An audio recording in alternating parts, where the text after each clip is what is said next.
Hey, Good News family, welcome to Now What, the podcast where we pull up a chair, talk through Sunday's message, and ask the question we're all thinking, now what? What do we do with what we just heard? And how do we actually live it out this week? So grab your coffee, your energy drink, whatever will keep you engaged, and let's figure it out together.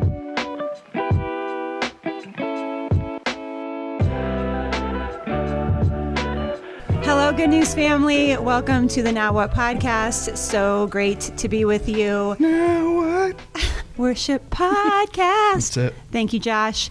If you know what that was from. That was from Surveys circa 2024. Probably. Because it's 2026, and I think it was not last year, but the year before. It was a great one. If you don't know what we're referencing, it might be archived somewhere. I'm so old, the years just Contact Autumn Carter at goodnews.church and see if she can take up that video for you. All emails should go to. Yeah, from moving forward, it's actually A. Carter at Good News. Sorry, Autumn, we really do love you. My name is Sarah. I have the privilege, it is a privilege, of being on the podcast today, and the privilege of working here at Good News Church. I love it dearly. And this is my very good friend. I love to introduce you as my much older, much less cool brother in the Lord. But some people would think that you are cool and I'm not. And we were actually just talking about this. Like, I'm not cool. Who are the people? Well, I don't know. I think you'd have to go, are the people cool? Define cool. Right. You're cool sometimes. I have no idea. I used to, as a youth pastor, every once in a while, well, he's cool. And I would go, actually, I'm old cool. Yeah. So but it's that you're not a complete, I don't know, whatever negative versions could be. And I didn't have a hairstyle when I was 20 that I still have today. Yeah. The kids would call that a try-hard. Like, you're not a try-hard. Yeah. I think my generation might have called it a poser. Oh. Does that? Poser was different. It was, so I had friends, a poser would be, I had friends who were skaters. Okay. And we hung around, but I never bought like a skateboard. Generally, I didn't dress like a skater. That would be a poser. Right. Even though I connected with the sort of the culture, I was punk and stuff like that, but you are kind of a punk. I mean, yeah. Just kidding. Well, that's true. Yeah. Yeah. I think my kids are between the ages of 10 and 20. So they're in that real, teenage scene, obviously. And they'll refer to people as, oh yeah, she's a try-hard, or, and I'm like, explain to me exactly what that means. And they're like, somebody who tries really hard to fit in. And I was like, oh, okay, that makes sense. So anyways, I think you're cool most of the time. But my very good friend, Pastor Greg Wallace, is with us today. If you don't know, now you do. This is the amount of progress we're going to make today. Yeah. Listen, guys, for those of you who are still with us, know that this is probably not, whoever made this choice, it's probably not their best choice. Because I talk a lot, you talk a lot. What if the numbers? What if this goes viral? And people are like, listen to this amazing podcast. It changed my life. Right. Which, why don't you guys do that? Please make us YouTube famous, Instagram. No, not Instagram famous. Yeah. We'll see. Maybe that's our next step. We can start doing contests and give away $1 million. Do you have that? No, but after we go viral. With our sponsors? Who would be our sponsors? I don't know, maybe eyeglass companies for me. Maybe. They're like, look, his lenses are dirty. We can see it through there. We could help you. We could do contacts for me. Yeah. Or, I don't know, like fake gold hoops. I don't know. We'll see. Yeah. We'll see what God does, Yeah, I don't know. Do you ever, this is different, do you slouch? All the time. Yeah. I do too. But shouldn't I be the opposite? To make yourself taller? Right, because I'm shorter. I should be aware. But I find myself just like, I don't know. I had a mother who always told me, I feel like I have a broomstick up my back. For those of you who are listening and not watching, we both just suddenly sat up very straight. My mom always told me to stand up straight. And for those of you who don't know, I'm fairly tall for a female. And I was very tall for my age when I was probably between the ages of like 6th and 10th grade, waiting for the boys to catch up, which some of them never did, but that's on them. And so I would kind of hunch forward, and it got to this point where I was an athlete, and so in volleyball, you use your shoulder to hit the ball. And so my shoulder was hurting, and so we went to this doctor, and he's like, oh, it's because you slouch, and your shoulders are actually growing in, like, they're growing in. Oh, wow. So because I was like this, and then so there was like, make yourself big. Yeah. So I try, but there's a lot of things that I can do to be a better person. Add that to the list is sitting up straight. So. Yeah, I just realized that. Okay, quickly, it's beautiful weather in Omaha this weekend. 63 degrees. Yeah, we'll keep this short so we can go outside. I was also looking at the time. How much longer do I have to do this? Did you guys do anything fun for Valentine's Day? You're married to the lovely Angie Wallace. Yeah, she's awesome. Yeah, like up there, the best of the best. Yeah. Yeah. Anything exciting? Not a thing. On her way home, this was new. On her way home from work on Friday, she stopped by Cheesecake Factory and got to see each cheesecake slice. Okay. And so. Jake and I will do that. Well, okay. I will do that for Jake, not as like he does nice things for me too, but that's typically one of our go-to is nice. We'll have a piece of cheesecake. So that was $150. Yeah, right. So that was Valentine's Day. How long have you guys been married? A long time. Over 36 years. Oh, I didn't realize it was that long. Mm-hmm. How old are you? 55. I'm just kidding. Yeah. You did get married very young. Yeah. So Jake and I have been married. It'll be 23 years in April. And I love him more now than I did when we got married. And to those of you who do celebrate Valentine's Day in a grand way, I love that for you and good for you. Mm-hmm. All the romantic, lovely things and dates and experiences you might have. I got him a red Husker t-shirt because it's like a red Valentine's Day, but also Go Big Red. And then I had our daughter's volleyball tournament all day. So it was like we do order heart-shaped pizzas for dinner every Valentine's Day to share with the kids. So he got me a card. I got him a t-shirt. Yeah, it was great. So imagine 20 years from now, you're going to be getting heart-shaped pizzas. Yeah. It's just sadly just eating through the whole thing. It's going to be just me and him. All of our kids are going to be gone. And is there any left? No, you ate your half. That is always the worst part. It's like when I eat all my food and I realize it's gone, and then what? Now what joy do I have? My food's gone. But anyways, it's a sad, sad existence. You continued our neighborhood series this weekend. Yeah, loved it. Cool. Then series. Yes, I've really appreciated the series. I thought Pastor Raphael did a great job with the culture of invitation, and then Pastor Isaiah talking about the next generation. Again, just hit a home run with all that. I thought it was really impactful. To be honest, I wasn't here when Pastor Jason spoke about leadership. I've worked my way. I listened to the sermon, the message on our podcast platform, but I'm not quite all the way through it. So, but from what I heard, also, just like, I really do think that you guys are all great communicators, and you have all, different strengths and stuff like that. But I thought yesterday, or when you spoke, you talked about generosity. Yeah. Loved it. Yeah. It was as a speaker, not that it matters, I find myself always in kind of, often in teaching mode, just as I'm thinking about things, and being aware that there's different challenges. It can be a challenge to present something with some feel to it. Something, how do we find emotion when we're talking about something really practical, really down to earth, or something like that? So it's one of the challenges of the whole series is, you should invite people. Great. But can I also try and figure out how to help you care, how to help you, why it matters, and leadership. We could do leadership sessions. I mean, we've done them for years. So how do we do that on a Sunday and make people have it? Hopefully it makes an impact, and hopefully I see how as a whole it helps a healthy community come together. So anyway, random. Well, so your specific was on generosity. Which, fun fact, I think I shared this with you maybe last week when we were just chatting. It was probably 10 years ago. I was very pregnant and then had just had our last baby. And dear, sweet, kind Pastor Jason was like, he probably doesn't remember this because don't tell him I said this, but he's getting older. And Oh, yeah. Yep. he is was older than probably, me. he is. We determined that this morning. He's the oldest.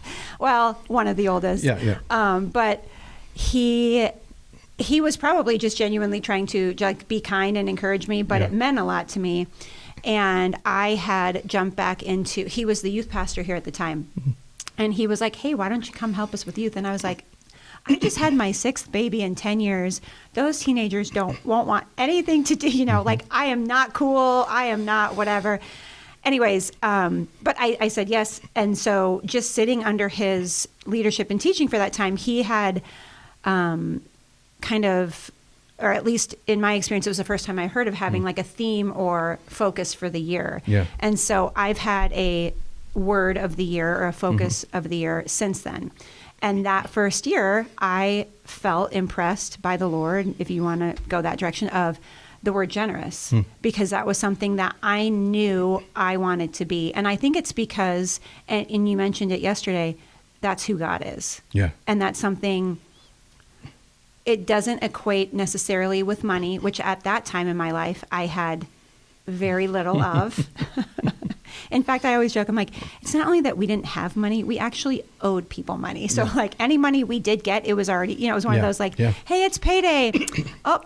10 minutes later, thank God our bills are paid, but don't spend any money because it's 2 weeks until the next check comes. So anyways, it was just this principle or focus that it was something I knew I wanted in my life. Yeah.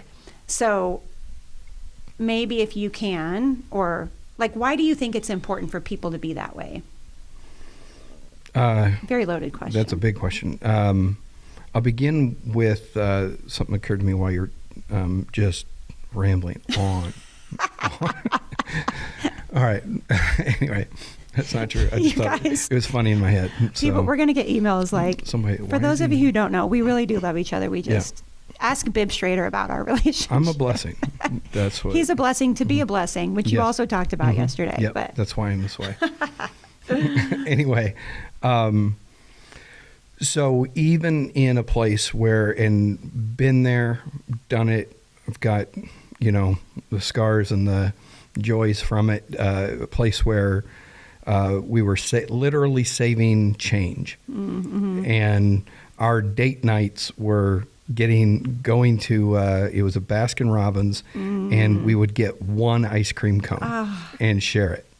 The times. Right, because that's the amount of money we were, where we have an extra $5 or $10, and we're like, do we save it for the baby crib? Or can we haven't had pizza in months. Can we get, you remember Little Caesars when you get 2 pizzas for like half a cent? And inflation. Right. Now, it's and like, they were terrible, but like you don't cardboard. have taste buds back in the day. So you're just happy to have it's it. warm and has something that looks like cheese. And it's this giant package of 2 pizzas that you don't need. Yes. So been there, but having an idea that generosity, even at that stage, isn't, well, when I have, then I will. Believe it or not, it's unlikely that if we're not trying to find, the earlier we can get access to our willingness to be generous, in my opinion, the better. It is remarkably easier to be generous when it's not, it doesn't feel gigantic. And most generosity is simply that. It's being kind to someone. It's holding a door sometimes. It's paying attention that maybe someone could use some help carrying something. And these are acts of kindness, but they're also acts of generosity where I can help and I can share what I do have. It really important here is we're not talking, and maybe further in the conversation, but we're not talking about bankrupting yourself so that others can have and you don't. This is not an aspect of martyrdom or whatever negative connotation. There's wisdom wrapped up in this. There's sense. Don't give away what you need to pay your mortgage or your rent Right. or anything Right. else. That means simply that you can see a need, but you aren't the person to be able to do that. We're talking about out of once the fundamentals and the responsible things are taken care of, recognizing that now you might have some margin to be generous. And sometimes that's financial. Oftentimes it's not. It has other expressions, and that's it. So I don't remember the question, but it's somewhere You in answered there. it. Yeah. What is generosity? I think it's sharing. Yeah. It really is. And it's why as young as you have play dates with little kids, and you're like, nope, you need to share. And they don't even understand English, and you're already saying this. We get this at a really fundamental level. To get rid of it, we actually have to do damage to ourselves. We have to begin to lie to ourselves and be convinced that our own wants are somehow more important than anything else. We know at our core that the way a society functions, the way you and I function right here, the reason we actually spar back and forth and kind of joke and stuff, it's actually us being, I don't want to push the word generous too far, but it's us being aware that we're actually able to handle this conversation. We don't do that with other people because they just aren't in that spot. It doesn't make them worse or anything else. But it's nice to be able to just relax and have fun. And so to some degree, there's a giving part of that. So There's this will age me. I don't know how trendy it is right now, but on social media, it's like a mom and a dad, and then they have a child in between them, and they all have a plate, and the plate is covered with a napkin. And then they say 1, 2, 3. Have you seen it? I know what you're talking about. Okay, yeah. it's like 1, 2, 3, and they lift off the napkin, and maybe like dad has 1 Oreo, or toddler has 2 Oreos, and mom has nothing on her plate. And this isn't to say like, oh, mom's. Just go with me. And so the thought is that they're trying to show their child like, oh, look, dad has 1, you have 2, and mom doesn't have anything. What should we do?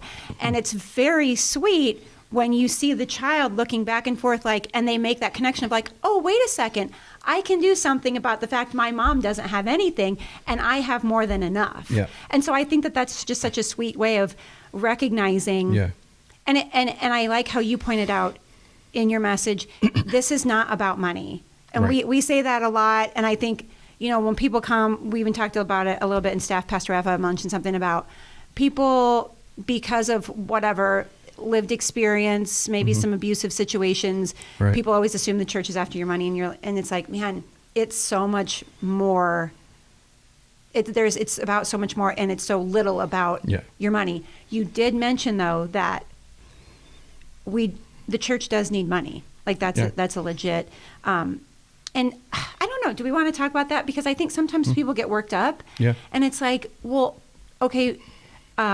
Months back, Tammy Donica, who love you, Tammy, she received the offering one Sunday, and I thought she did a beautiful job because she said, people are hearing the gospel all around the world because of your giving. The toilets flush, and we have heat in this building because of your giving.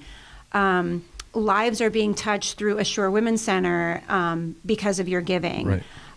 The youth have a place to have pizza on Wednesday nights because of your giving. And not only because of our giving, but you mentioned it because of people that gave 25, 30, Absolutely. 50 years ago. Yeah. And so it's not about the money, but it's about the heart, which leads to the money. Absolutely. Yeah. And years ago, I was starting a church, and one of the first series was just establishing honesty about where I think the church as a whole has come from, and that what our intent was. And one of them is, I think we need to take responsibility for the past message. Some of the past messages within evangelical churches have tended toward, even if it's just on television or on the radio or wherever else, God will bless you if you give. You need to give. This is what shows whether you love God or not, and things like that. And it's like it has shades of close to truth, but it's why behind it. It's push. It's so much to it ends up hitting. It was incorrect, and that people were pressured, manipulated, and hasn't just been in the last few years. That's been forever. And on every level. It's just religion creates an opportunity for these types of abuses, and that's what they should be seen as abuses. But abuse doesn't mean that everything about the entire concept is incorrect. That someone abuses a child doesn't mean all discipline of all children Right. is always wrong. Is abuse, It yeah. means that it is abusive, and that is wrong. It means so much other. And so can we remove as much as possible? Can we be honest and take responsibility for what has been taught, even if I haven't taught it to some degree when I have or whatever, and just say, no, that stuff was wrong.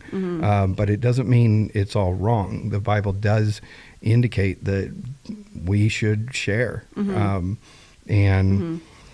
for And me, that 10% is just a good starting place. So if you're like, oh, I don't believe in that, okay, don't. I'm not going to argue with you. Yeah. I don't need to win Right. it.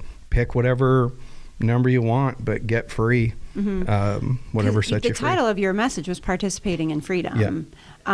Because generosity, and you at a point in the message, this might be hard for people who are listening and not viewing, but you said going from this, which is like having a clenched, closed fist, to this, which is, we talk about even here, like palms up, open hand to God, of like, you're not my will, but yours. And I thought that was a great visual of, oh no, I don't have to hold anything like this, because number one, it's all God's anyways. Yeah. He entrusts it to me. And so when I think when that truth gets in people's minds and hearts and changes the way that they act, it's coming from that right, healthy place. And I love how you framed it as, I'm not paying my money to the church, I'm sharing.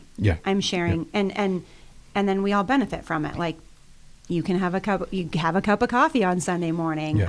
Your kids get to go do really fun things and learn about Jesus on Wednesday nights, like all the things. So absolutely. Yeah. And there's so much as in my particular job at this point. I know things like, there's a part of our, there's a part of our parking lot down further south that actually is just needs completely redone, which sounds like, okay, we should redo it. It's over $100,000 to resurface Who would that. like to take We're not that even project? talking about concrete, and I'm not recruiting. I'm just saying these are the realities, and that it's in this whole community that comes together and has come together, and things like that. So it's that we're a blessing. At the same time, as much as we do give to those outside, we support so many other causes. We also need to take care of the things that we've been given. So it would be, to not do those things would be like, well, God bless me with this car, and now I need to move on. Why is it not running? Did you put gas in it? Well, no, I didn't know I needed to care for it anymore. Well, that's nonsensical, not how that right? And there's a difference between, we're not gold plating things out there. Right. Simply saying, hey, should we have this? Does it represent, who we are and stuff? So the idea of needs is absolutely there. And some of them are wants, and it's great. But fundamentally, it comes down to, for me, will I just participate in community and share what I have? So we're not, if you look at Acts 2, then they shared all they have, and there's some hyperbole there. Everything's bigger than the practical side. That everybody did not sell everything they owned. That isn't practical. That doesn't make sense. But did some? Probably.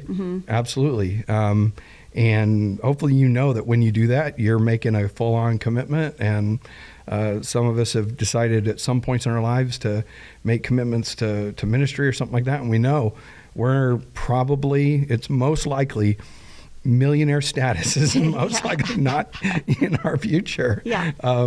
Whereas we could have made other choices. And I say could have, it was possible. But for me, where else is the meaning that I want from life? And so we make those decisions. And I feel like I can say this because I used to be a church hater. Like I was like, oh, they only want money. They don't, that used to be me. So I feel like I can come from a place of experience where I'm like, that's not it at all. Like and I'm a little feisty today. There's a lot. It's all right. It's been a good weekend, a long weekend, some hard things this weekend. Like everybody has things, but sometimes I can get real, I'm a fierce defender of those that I love. Yeah. So, and I think it's when people are like, oh, you're only after the money. I instantly get to defensive of like, you have no idea what you're talking about. And I can say that because I know, and I used to be that. So we're going to move along, but just know that it's so much more about the heart and not the money. Keep it at that point. I loved some of the other, or one of the other talking points that you had. And I've said this, I think I came to this realization, it's been a few years, but you mentioned that generosity is also a principle of, or the question you can ask yourself is, do I trust God? And I think every issue in my life, and I would think for everybody else's, can be, when it's boiled down to its bare, like bones question, that's the root. That is the primal question, if you will, of like, do I trust God? Like, I'm sick. Do I trust God in healing, whatever that looks like? Right. My marriage is in shambles. Do I trust that God can fix it? Or do I trust that if my spouse leaves me, he's still going to take care of me? And generosity is another one of those things of, and Jake and I, my husband Jake and I, you know, there were years when you mentioned this, like you said, not broke, but not poor, but we didn't have a lot of money. We weren't poor, but we didn't have money. Yeah. We've always been, Jake and I have always been rich in spirit. Okay. Yeah, and I don't even need to, and I hear what you're saying, and so I'm not trying to make serious of kind of lighthearted, but I don't need to say anything additional for that. It's just, we didn't have money. Right. Like we just didn't. Yeah, the way I've thought about it, I've just never been poor. Tons of times where we had no money, little money. We had negative money. Yeah, right. We have negative money. Right. You know, owing and things like that. So, but I've made incredibly dumb decisions. I've made great decisions. And, you know, very few calm decisions, to be honest. Sure. But poverty has not been something that, even when I didn't have a home, even as a 7-year-old, I still wasn't poor. I just didn't, you know, to divide that out. I get that literally I was poor, but we just didn't have money. Sure. Yeah. You understand what I'm saying? Yeah. But knowing that we don't have a lot of money, but being faithful with what we did have of, hey, you know, we're making whatever, $20 a day. Here's our $2. Yeah. Because it was an issue of, do I trust God? And I would even say there have been times, this gets a little bit tricky because sometimes people overcommit or I would even say undercommit. Yeah. Where they're like, oh, I can't do this. I don't want to, I boundaries, and that's all important when it's in balance. But even seeing God, like, do I trust God that if I commit to, whether that be giving financially, or let's say I'm going to commit to trying to be a little bit more generous with my time, and I'm going to talk to Pastor Ethan and help teach a Wednesday night class to 7-year-old girls, or help Pastor Isaiah and be a youth leader on Wednesday nights. Yeah. That time, can God redeem that time? And do I trust God that time is a good investment? Yeah.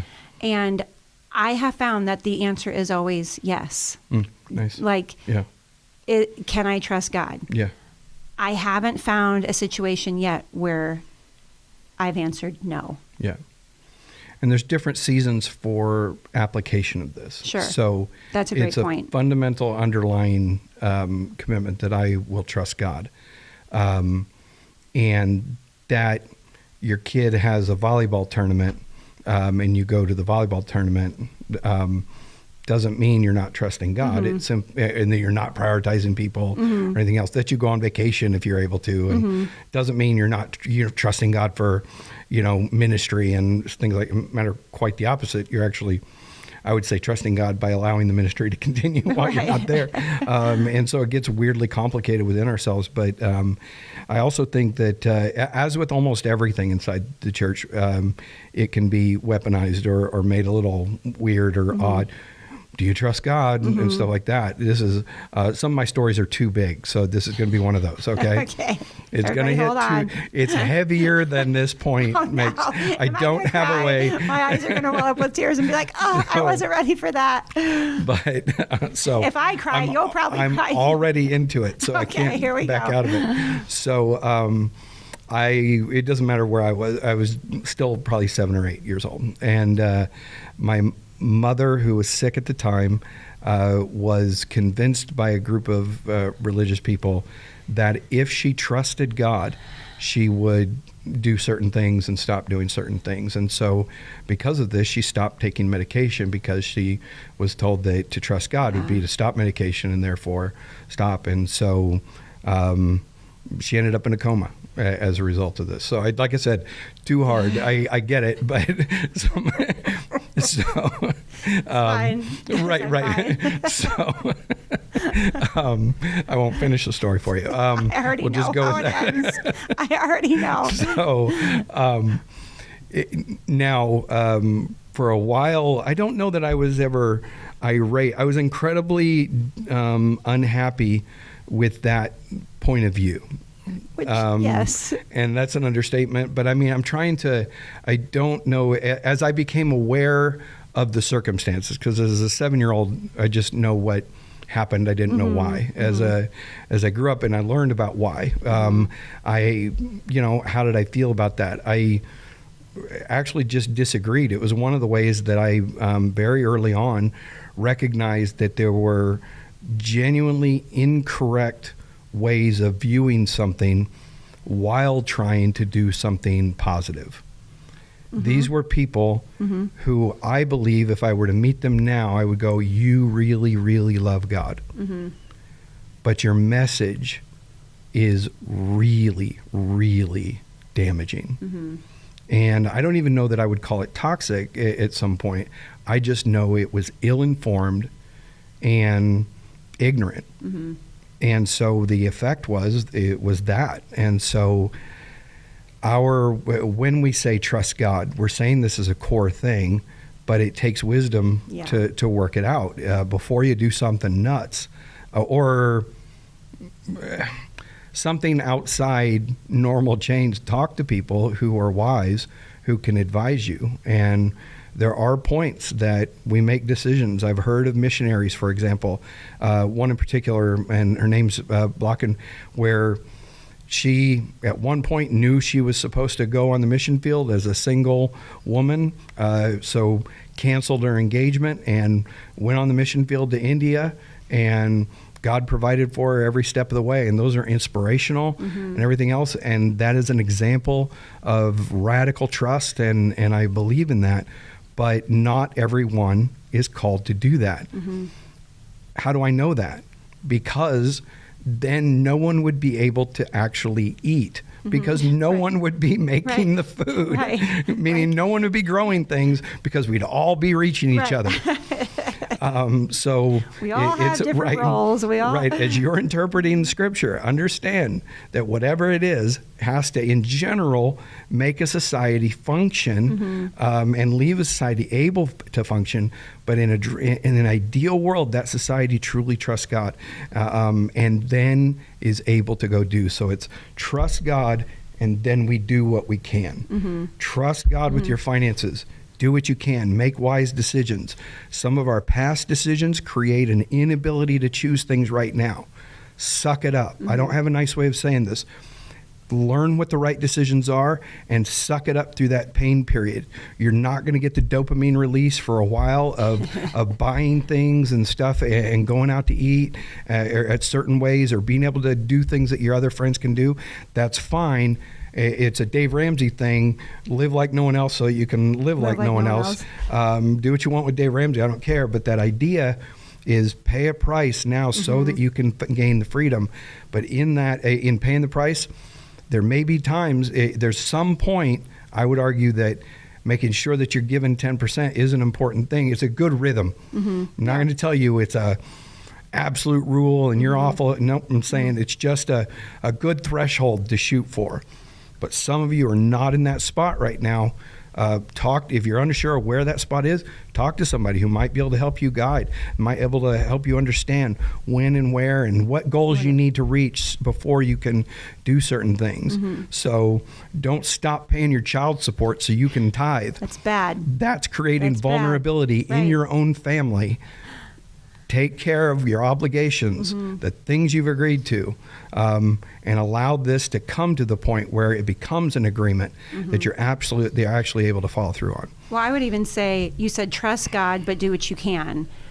Take that into, a situation like giving of your time. Yes. If I trusted God, but then, or let's say, I felt like God was calling me to serve on all these teams. Well, I'm neglecting my family at home. Yeah, you would be. And that's not that's Exactly. not the life that God didn't give me all these wonderful, beautiful children to just abandon them to their own, you know what I mean? So it's like, trust God and do what you can within a healthy balance. Absolutely. And in some form, this is Paul's weird statements about marriage.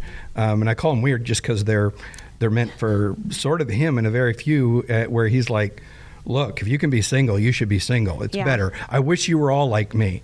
And he's implying that marriage is just sort of the worst.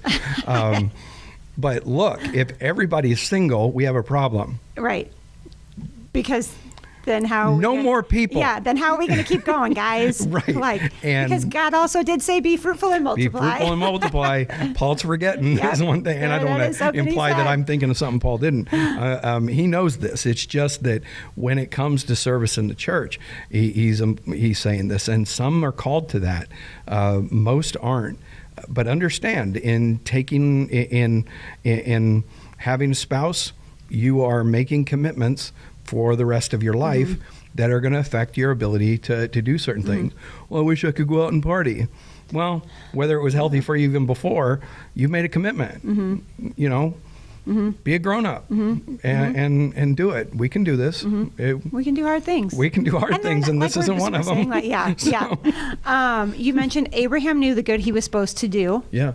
And so do I, and so do you. And you said a stingy Christian is a theological contradiction. And I thought that was a really powerful statement because I was like, ooh, yeah. Like I even think about, I don't want to say stupid things, but like I try to, hey, I'm running down to QT. Do you want anything? Like just thinking about, or like we've talked about this, the laundry at my house, there's 8 people in my family. And so laundry never ends.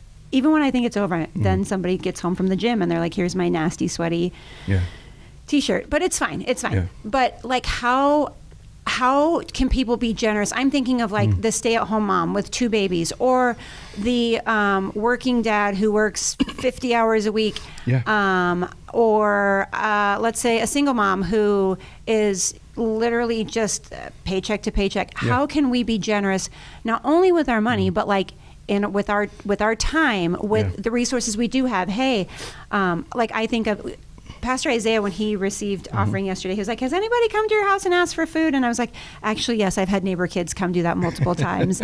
And even in that, I've been like, of course you can have a fruit snack. Like I'm not, what am I going to say? No to the 6-year-old, you know? Right. So I'm just trying to think of how somebody sitting at home, listening to this message or listening to the podcast, I've got, 12 kids and blah, blah, blah, and whatever. Here I am folding laundry, or here I am vacuuming, or here I am on the treadmill. How can I be generous? What's a good starting point for people? I'm not talking financially, but even like with their time, with what they do have. Yeah. I'd begin with what are the things that are causing hesitancy? And my first thought was fear, but I'm just going to go with hesitancy because fear can be one of those things. In a situation where we feel lack, where we feel like we don't have, we are just naturally and possibly even rightfully less likely to give from what we have, or what we do have. And so sometimes it requires seeing a situation where you realize that somebody has less and might need help. It's where you have 6 kids, you're running the household and plus doing a job and things like that. But if you hear of a meal train where you're one of the personalities that I would go, oh, and then she says yes, and you were among the people that guided your path was Pastor Mickey, and so I don't know where she gets the energy to do all that, and so She her does everything. capacity for generosity Yes. is quite high and well developed, and it's impressive. And there's also, in my experience, a high level of humility that she doesn't think about it. You're not being a martyr. You are not impressive by being generous. You are being okay. Yeah. Yes. That's it. I'm looking right at the camera. You are being okay. There's no one owes you. No one owes anything. You simply were an okay person at one point. That was it. And it's great. Keep doing it. I Right. don't want to diminish it to where you don't do it, but also don't overinflate this. But the things that create hesitancy are my sense of lack. And to be honest, this is definitely my opinion. I think the influences that through, it's so easy now to just go media, but media. It's everything is negative. So many things are negative. Add in then social media, and even more is negative. Add in the again news, where everything is, so many things are negative, and we hear about so many things that point us to, even if you don't lack now, you probably lack in the future. So store up. Yeah. And that is both wisdom and has the tendency to move from storing to hoarding. So the craziest example to me was right at the beginning of the pandemic, where everybody went crazy for toilet paper. Yeah. And I don't know if I can say this on the podcast, but we were learning about COVID, and I was Yeah. like, does everybody get Right. the run? Like, why is everybody getting That was toilet my paper? I impression. was Yeah. very Yeah. confused by that whole situation, because I thought it was a cough. I thought it was a respiratory issue. Yeah. Why y'all am I missing something? Do I need to go get toilet paper? Yeah. Got a lot of people in my house that need Yeah. it. So anyways, sorry. Yeah, to and there's interrupt. some listening to this who you think the entire thing was made up, which is still a great example of what I'm trying to say, which is the reaction to fear, especially if you believe none of it was true. Then the entire thing was a reaction to fear. So let's not do that. Right. Even in our reaction to fear, even if you disagree with it, we don't need to swing to the other side. I'm getting a weird phone call. Anyway, sorry. It just popped on my screen. But it's looking, what are the things that creating hesitancy for normal things? Hey, can you pick up the kids? So generosity in just your own house. It's, hey, can you pick up the kids?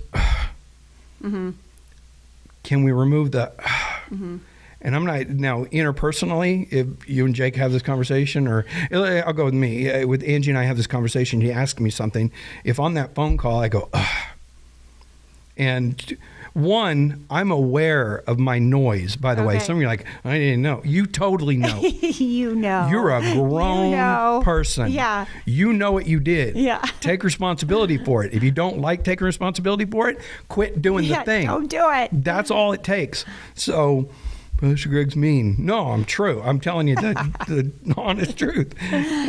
Act like a grown person. Take responsibility for your stuff.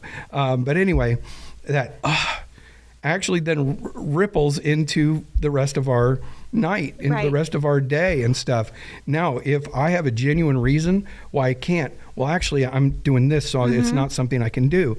And if she then says, well, here's what I've got going on, both of us as grown people are weighing out what the other one says. And ideally we go, you know what, you're more able to do this. Or we change our plans because both are so important that that thing can't happen, which is a difference between picking up a child.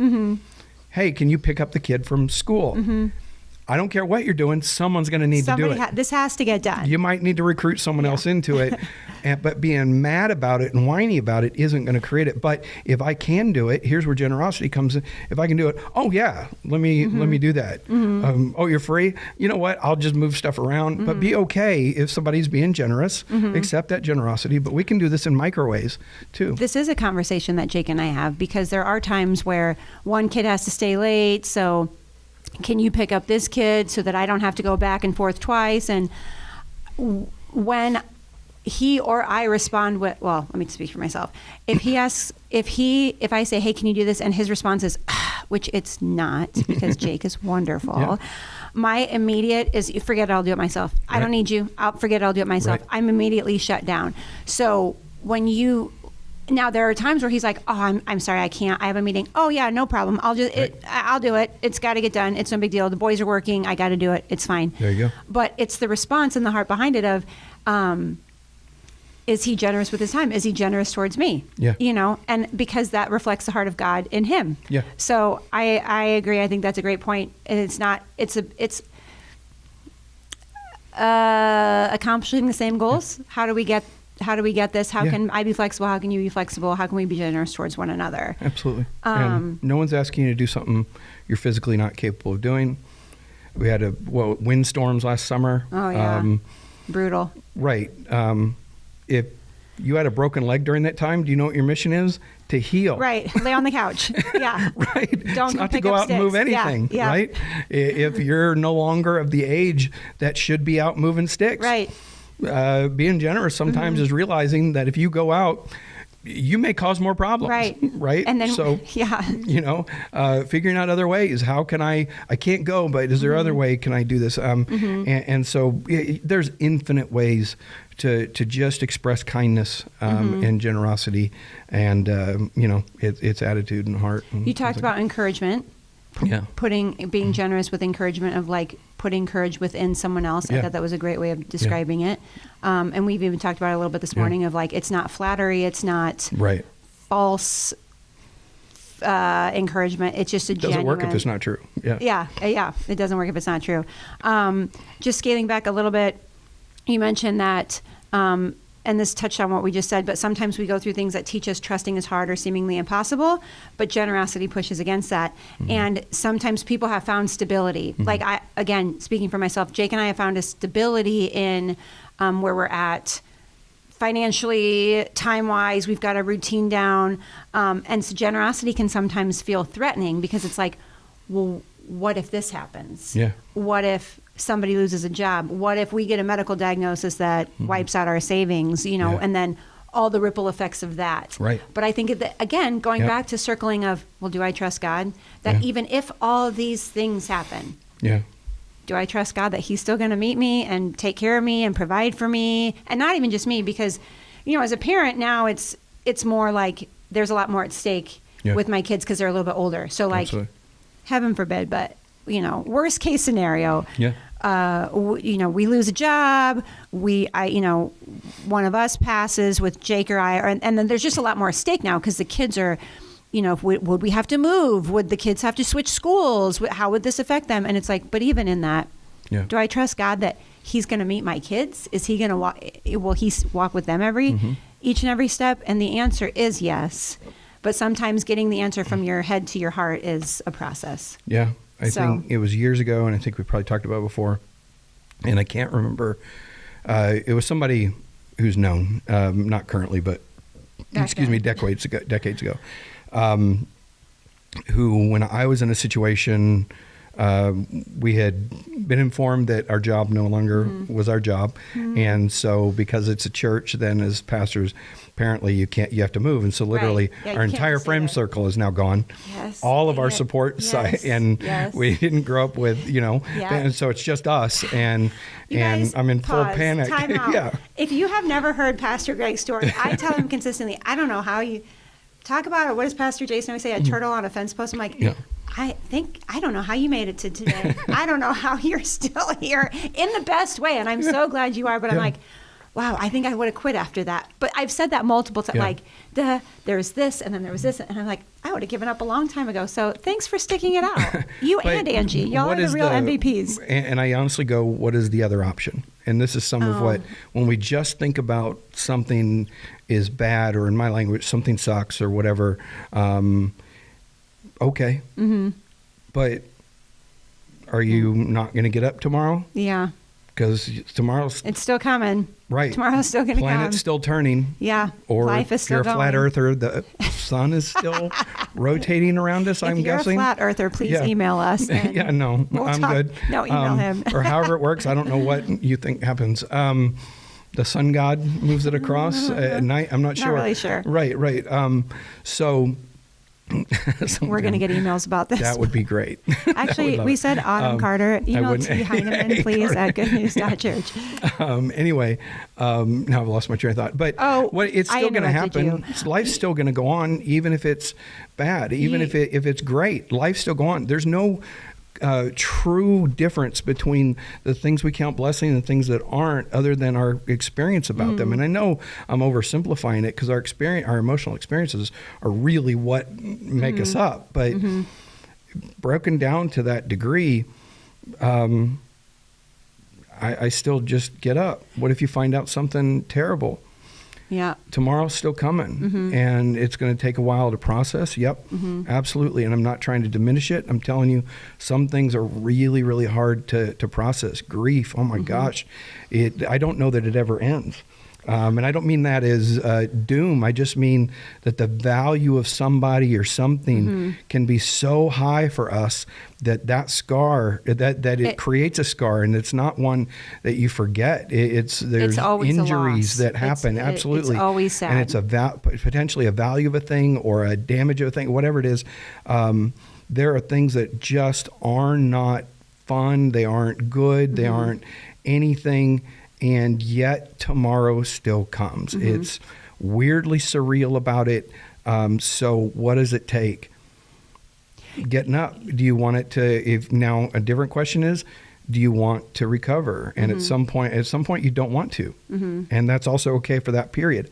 But there's also a point you go, okay, I think I do want to. And so what's it take to endure stuff is getting up each day. And at the point you can think positively about something, allowing yourself to do that. Even that takes trust at certain levels. And so I'm starting to really dark, but I'm telling you, most of our stuff isn't that. Most of our stuff is simply, I don't want to. And I don't mean that baby-like. I mean, Angie changed jobs, and and part of my encouragement to her is, look, whatever happens, we've been through harder. We've been through worse. And here's the thing, we may not want to go through this, but it doesn't mean we can't. We can. We just, it may change our picture of our current future, or it may not. Right. And it turns out, at least for this one, seems like she's got an even better job. So a much better situation. And so anyway, the guy said, to get back to the original thing I said, the guy, or I read or something like that, said, imagine within reason, the worst thing that can happen. And for us at that point was, I can't find a job that replaces even and we were making a lot. I think I was making like $36,000 a year. Right. And just trying to, for a family of 5. Right. Yeah. It doesn't matter what you're capable of in ministry. None of it translates into secular work. It's so I'm a true. really good leader. Yeah. They're like, great. Yeah. So is everybody. No, Yeah. I mean it. Like, I'm really I good. do have a master's level education. Right. Well, but it's from seminary, so we don't really care. Exactly. I can read books. Yeah. I'm a philosopher. Really. I can explain the hardcore Trinity stuff. to you. Okay, but this is sales. So. So what could it mean? And I went, we may need to move into a friend's house. And we've talked about this. Move into their basement. And the instruction was, accept that. And I went, okay. And it didn't turn out to be the arc of our life. Right. But at the point I was able to just go, okay, I don't want to do that. But someone's been kind enough to say it was a possibility. And for me, it was a matter of control. It was my first panic attack in my entire life. Sorry. So I'm just trying to relate. I'm trying to be honest about that. Some of these things aren't easy, and generosity in these things. But in response to this, I had a friend being incredibly generous to us. And you find this in the weirdest places, that this guy wasn't, he wanted to be a church person, but he didn't trust church. And yet, he was being the church. He loved us. He cared for us. He was being what the church is supposed to be. Absolutely. Yeah. And so you see generosity acted out as you also try to act out generosity in your own life. And this is what a healthy community can do. And this is what you see in the Old Testament, where in the face of famine, people care for each other. They may move to find other places, and other communities then said, yeah, come on in. We understand famine. We may come to visit you whenever, if it happens to us. So anyway. I was looking for, you mentioned, and I don't know if I'm going to find it in my notes, but you mentioned something, I loved what you said about healthy churches are marked by what they give away, which generally speaking, good news, our church has been very generous to global workers, local ministries, people in general. We have people come in all the time, which that's a whole nother podcast, but I can't find it, but you said something to the effect of, the gospel is simple, but we are not, or we make it not, but even just what you just said, like sometimes generosity is hard. Yeah. But what's your other option? Not being, being stingy. Well, then you're in a conundrum. Look at that word I just used. That's awesome. Because as a Christian, that's not living the Christian life. That's not living. I wrote down generosity is the upside down kingdom. Absolutely. Because you're giving away where the world is like, no, you keep for yourself. Right. And then we'll kind of close up here, but you mentioned that Pastor Vandement, a friend of yours who is a local pastor, Troy. Pastor Troy, if you're listening, thank you. Sure he's not. But he said how we view forever affects how we live our today. Yeah. And you kind of pose some questions. Do I believe that God will provide? Do I believe that the mission of the church matters? Do I believe that the mission of this church matters? Yeah. Does Omaha need Jesus? Does the world need Jesus? Do I believe eternity is a real thing? Yeah. And I think, have you ever heard of the Truth Project? It was years ago, but it was like, do I believe that what I believe is really real? Like, do I really believe that God is the center, the giver of all? And if I do, then what? Right. Now what? What does my life look like? Yeah. So I think that those are really... Absolutely. And they're challenging questions. I was going to say challenging questions. Absolutely. Like gut level. Like, if you believe this, then you'll do this. Yeah. Do I believe that seatbelts save lives? Yeah. So I put my seatbelt on. Yeah. Do you have to believe that government should have the role in establishing seatbelts? You don't. Right. But it doesn't change the fact. It doesn't change that save lives. Right. You can exactly right. Helmets for motorcycle riders. Right. And I don't care. I don't care for the argument. Right. But yeah. It doesn't change. You can have all the opinions you want. Right. But seatbelts save lives. Right. Yeah. So maybe just as people are thinking about the message, thinking about their own lives, I think that those are really valid questions, fair questions of, okay, if this is what I believe, I mean, you're listening to this podcast, you're coming on Sundays, so then what? What are you going to do about it? Yeah, for me, I'm so impractical. Doesn't mean I'm useless. It just means that I think the way I think is a different way of thinking. And so it lacks sometimes the practicality that people kind of want. So I begin with this, among the things, what I'm encouraging is introspection, is self-awareness. And what I'll give you is what my foster mom, Betty, is encouraging you is self-awareness, because that's what she insisted for me. Okay. And I want to encourage all the ways, but some of us are so kind of self-absorbed, and I don't mean that as we end up being selfish. And I'm not saying you're Brad or anything like that, but we haven't really thought outside of our own experience, and that's called myopic, or that's the word for it, just to add a new one into your vocabulary.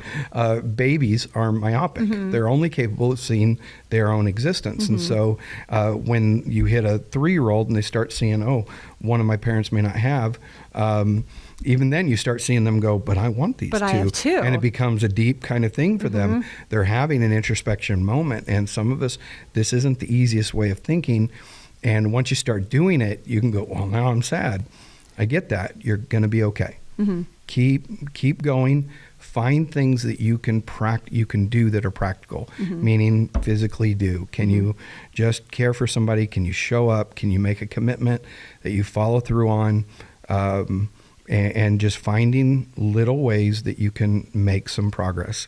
And it doesn't mean that you decide you're going to give $1 million this year when you're making $12,000 for the year. that's nonsensical. happen. You can dream Yeah. about it, you can pray about it, and maybe it'll happen. But we're just talking about practical stuff. Right. So as you continue to grow and you start having, and you continue to have thoughts that are kind of a little unsettling because they're different, it's okay. Mm-hmm. You're going to be okay. We've all been there. And if you're already down the road, you're okay. If you're struggling with the weight of all these thoughts, and you always have, you're still okay, but you're going to have to choose some positive thoughts inside your weighty thoughts, and ones that empower, ones that care for others, and they'll help get you out of your own self-reflection. I love the example you had of, you mentioned that there was a lady in your office last week who was like, I have this problem where God gives me things and he tells me to give them away, so I do, and then I have more, and I'm like, ooh, that sounds like a fun problem. Yeah. Like, okay, we're going to close with this, and this is not like a flex by any means, because we've talked about financial things over the years. There was a time, or like, when you see the billboard that's like, oh, the lottery is $100 billion or whatever, and that, you're like, oh, what would I do? Yeah. We would be like, oh, we'd give whatever, $1 million to this people, this group, Real quick, this let's ministry. pick 500 million and then keep going. Okay, 500 million. So I would give.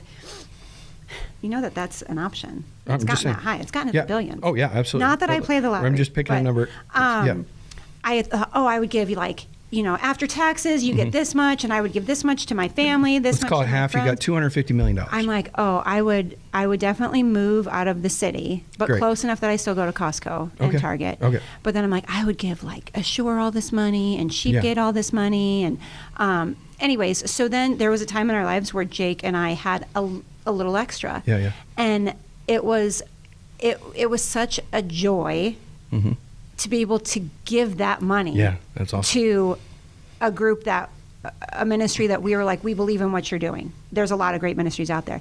But talking from personal experience of first of all, I never ever thought that we would ever be those people. And we didn't give them $1 million. Right. But it was like, I never thought I'd be able to give this amount of money away. Again, it was a lot of money to us. To them, they've probably gotten more. But still, it was such an incredible joy to be like, look what, again, it's not a flex, but it's like, wow, God, you're so generous to us. Yeah. How can we reflect that and give it to others? Absolutely. And then because then that's the ripple effects of how many babies how many mothers were taken care of, how many maybe addicts found wholeness and healing in relationship with Christ. So anyways, I loved your message, thought it was great. You agreed, your actions then agreed with your already understood identity. Sure. The oddity was when you weren't able to do it. Yeah. And that was what was weird. Because there's so that. Then when it became, you went, oh yeah. Yeah, and it was so exciting. I was like, send, I was like, yes, look at that. And how much more freedom did you experience in that moment than you ever experienced? Yes, freedom. There was this freedom of point. This is it. It was participating. It was such a joy is just how I can say it. I was Absolutely. I want to help you. It was the whole, I get to do this. I get to give this gift. And it was really just this, in the whole grand scheme and circle of our story and the things we'd been through. And it was like, wow, God really is good. He's pretty good. Absolutely. I get to give away because I'm so blessed. Yeah. And your definition of blessing changed. You 100%. You're like, wow, this is God's definition, actually. Yeah. I think it's not just giving from what the opportunity to be able to do this because we're okay. I'm able to do this. It was incredible. great. So that's it. Very quickly. So $250. Let's say you bought this new place. Oh yeah. Okay, and it's wherever you want it to be. I need a lot of land I'm going to have a pack of dogs. Let's go crazy. Okay. And you buy you spend $10 million. I still have $240 million. We've talked about this. And so you're like, okay, I'm going to give something to Assure. Well, how much are you going to give them? You know what? If you gave them $5 million, let's say $10 million. What would they even do with it? I don't know. If most organizations can't handle, right, they wouldn't know what to do. Right. And also you don't know what to do with it. So let's say you gave them $1 million. You still have $239 million. We've talked about that. Yeah. Because I was like, I would give this person and $1 million would be a life-changing amount of money for anybody that I know in my life. Yeah. And so I'm like, oh, if I gave each of my siblings, each of Jake's siblings, you paid off all their houses. Yeah, our parents' houses, in this season of life, their houses are paid for. But how can we set them up where they don't have to do anything ever again. Yep. And Likelihood your dad will say yes. Right. Zero. And Yeah. and then even after, and I have a very large family, so I was Yeah. like, I would tell my whole family, this is me dreaming. Yeah. We're going to go on vacation. Yep. Jake and I are paying. Yeah. This is when we're going. Let me know if you're in. At the Your end of all vacation's that, nuts, and it costs $3 million. Right. At the end of all that, I still have $200 million to do Yeah. stuff with. Wow. I don't know. Does life have any purpose anymore at this point? I would definitely build us Right. a new building because I'll tell you why. I would add a gym to our current building. Side note. Right. If I'm dreaming again, I would. I'm not saying don't get it. I'm just saying Yeah. that our concepts about these things Right. are. I'm proving that we don't even understand the level of blessing Yes. that it would be, what it would take, that I couldn't even give it away. Yeah. I mean, can you? Like yes. this lady that you were talking about. This is the genuine conflict or challenge where you hear like Warren Buffett's giving away all his Yeah. money or Bill Gates and stuff like that. It's weirdly, apparently hard Yeah. to do because you have to find You have so much- organizations that are able to handle Yes. the amount of money. Because what does it matter if I'm giving $1,000 to this thing? It does nothing. Your interest daily is higher than Yeah. the things you might give. The lady, It has no effect. the Amazon guy, Yeah. his ex-wife has a bunch of money, and I remember reading, she gave the YMCA Yeah. in Nebraska the largest gift it had ever received. Nice. And she still has like, I don't know, $300 billion to give Yeah. away. Yeah. That would Unless be- you give it away in giant chunks, your Yeah. interest and investments are still going to gain more. You create Fascinating. the better way, or among the better ways you could do it that I'm not an expert in, would be to create funds that then fund ministries over long periods of time because of the interest and stuff. But anyway, we're way off If any subject. of you- But if any of the you are interested complexity in that, let's of talk. actual blessing, Yeah. so much bigger than what we're Yes. conceiving. The complexity of actual curses, so much more complex. We are not in that just, even when it really, I don't want to, I'm done. But it's just really vast, and man, God is good enough to care for us in our micro worlds. Amen. Amen. Yeah, All right, let's leave it with that. cool. All right. Well, we love you guys. Catch us next week. Someone, It probably won't be PR. us. This is probably the last time they'll let us be on together because we went a little long, but unless it goes viral. it's fine. Unless we go viral. We get that 250 million. Exactly. All right. We love you, family, and we'll catch you next week.